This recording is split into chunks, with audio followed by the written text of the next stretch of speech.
Today on BTV News Channel 3, we pay tribute to Black History Month by honoring those that made the sacrifices in order to help fulfill the dream. Plus, we unveil a new segment here on BTV, Hidden Teacher Talents. And in sports, we take a look at the new and improved Theophilus Field. Hello everyone, and welcome to BTV News. I'm Luke Martin. And I'm Peter Burt. You give us 10 minutes and we'll give you the latest news that affects you and the Benjamin School. Plenty to bring to you today, and we start where we always do, with our top story. Every February, our country salutes the men and women who spoke up, stood up, some even sat down, and made people take notice that we are all equal, no matter the color of our skin. Black History Month originated almost 100 years ago, and BTV is proud to take part in the tradition by bringing you a special tribute from journalist Donnie Holloway. Hello, I'm Donnie Holloway, and this month we celebrate the memory of all the African-American pioneers, civil rights activists, and all those who believed in a nation where all men could be created equal.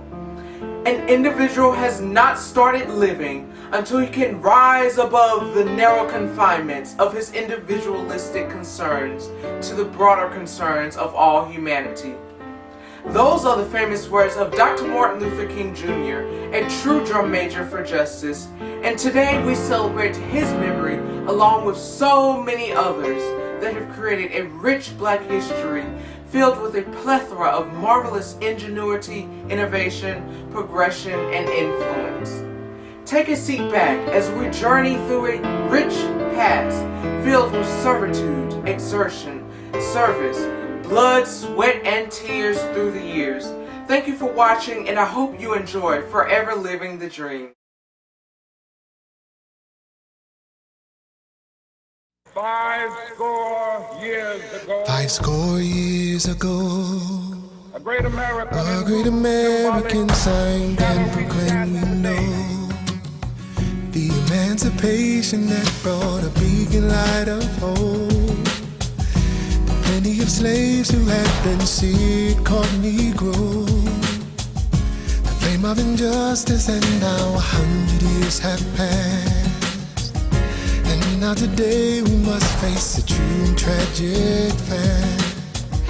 The Negro is still not free, and though impossible it seems, but I have a dream. The Constitution reads and gives the promise that all men be guaranteed pursuit of happiness, right of life and liberty, the check of independence, cash and decree.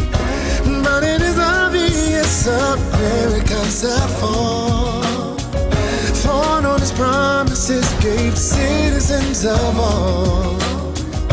And now we must demand our right to be free, 'cause I have a dream. I have a dream. A dream that one day black boys and black girls will join hands, white boys and girls, and we'll stand sisters and brothers. I still have a dream. Yes, I have a dream. A dream that one day mountains and hills be made low, and all the world is told the crooked been made straight, till his glory is seen. I have a dream. It would be fatal for the to nation overlook the urgency. to overlook the urgency of the It would moment. be fatal to deny equality. The autumn of freedom, the year 1963. 1963 is not an end. But a beginning, But a not beginning. the end of what will be.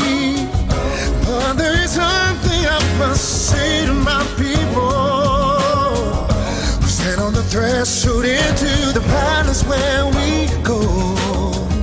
Must not be guilty of violence and wrong deeds, 'cause I have a dream. I have a dream.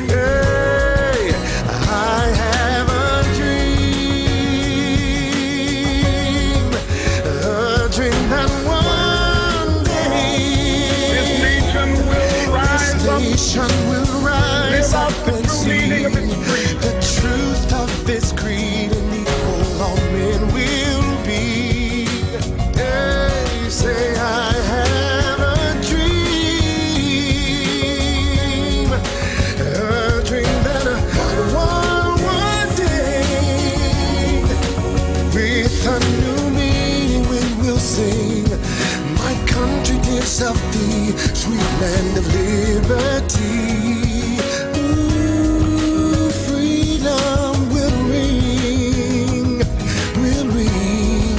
'cause I have a dream. If America is to be a great nation, this must become true. So let freedom ring from the prodigious hilltops of New Hampshire. Let freedom ring from the mighty mountains of New York. Let freedom ring from the heightening Alleghenies of Pennsylvania. Let freedom ring from the snow-capped Rockies of Colorado. Let freedom ring from the glacial slopes of California. But not only that, let freedom ring from the Stone Mountain of Georgia. Thank you, Donnie. Well, we have profiled many students here at Benjamin who have many hidden talents. But what about our faculty? It is time to turn the tables and discover a hidden gem we have right here on the upper school campus. BTV's Parker Quinn did just that and has a story. With a combined total of 400 students and faculty here at the Benjamin Upper School, who would be your guess for the best beatboxer on campus? I can see Drew Garber being a beatboxer. Maybe at Matt Elmeyer. I believe that would be Michael Lay. I'd probably say Geo. Would you believe that could be a faculty member? A faculty member? Like a teacher here? No. No. The man who puts the beat in the box is none other than Greg Bickerman.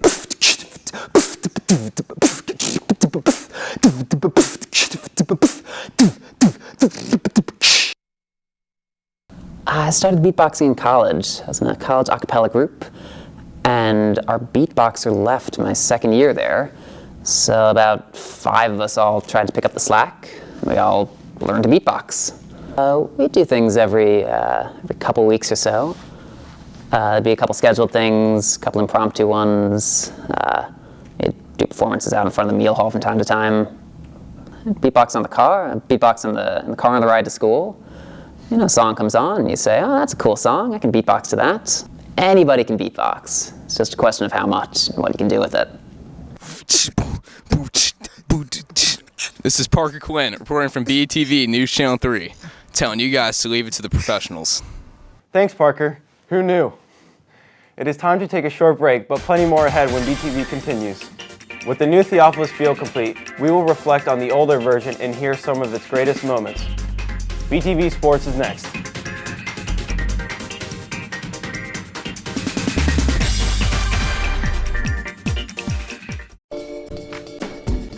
He sends Coach Jefferson emails. He teaches Miss Wisner mathematics in Chinese. He messes up Mrs. McVicker's room. He is the most interesting man at Benjamin. I don't always drink sparkling water, but when I do, I prefer La Croix. Stay hydrated, my friends.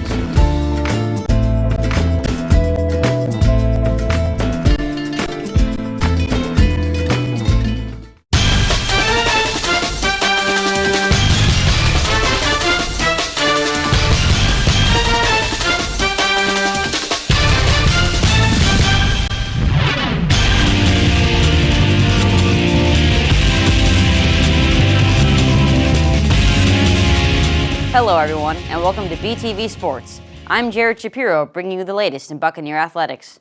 Football, soccer, and lacrosse have a new playing surface, as the natural grass of Theophilus Field has been replaced with artificial turf. Before we let go of the grass field, Peter Burt takes us on a quick trip down memory lane. As many of you know, Theophilus Field has been under construction the past few months, so a new turf field could be installed. We take a flashback at some of the best moments on the field. I'm in my 10th year, so we've had some incredible games in all the sports Last year, the girls' soccer team, we hosted 3 straight FHSA games and advanced to the state semifinals, which were held in Miami, but those were great games. Last year, some lacrosse games that, we had some big victories to advance to the state semifinals in both boys and girls. My favorite moment on Theophilus Field was when we beat Vero in the regional semifinals in overtime. Robert Jacobs hit a game winner, and it kept our season alive, and we ended up going to states because of it. My favorite moment on Theophilus Field was probably back when I was a freshman, and Pavlov just totally decked this one kid from Coral Shores High School. There was a lot of talk going up to that game about how good this kid was, but watching Pavlov just totally destroy him was pretty good. Major benefits of having a turf field instead of grass. I do believe it will benefit the kids, the coaches, the parents. We had a facilities crunch, because we tried to keep that field in as great of condition as possible, so we didn't practice on it, which forced some teams to be off campus. Now we can be on the turf field 365 days a year, theoretically 24 hours a day. The turf is better because the grass was too slippery, and you'd slip on it, and the turf, you won't do that, and it is always dry. The new turf field is probably going to be a huge benefit because we'll be able to now practice before games instead of having to worry about tearing up the field, and we can just get a better game time environment. But the only thing I can think of that would be a disadvantage is that it's going to hurt a little bit more.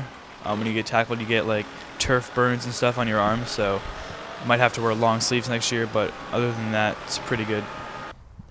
There have been many great moments on Theophilus Field, and we hope there are many more to come. Reporting for BTV News Channel 3, I'm Peter Burt.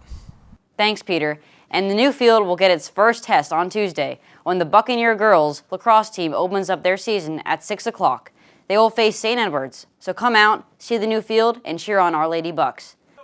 That will do it for BTV Sports. So back over to you, Peter and Luke. Thank you, Jared, and thank you for joining us. That's a wrap for this week's edition of BTV News. As always, we will see you all back here in a couple of weeks.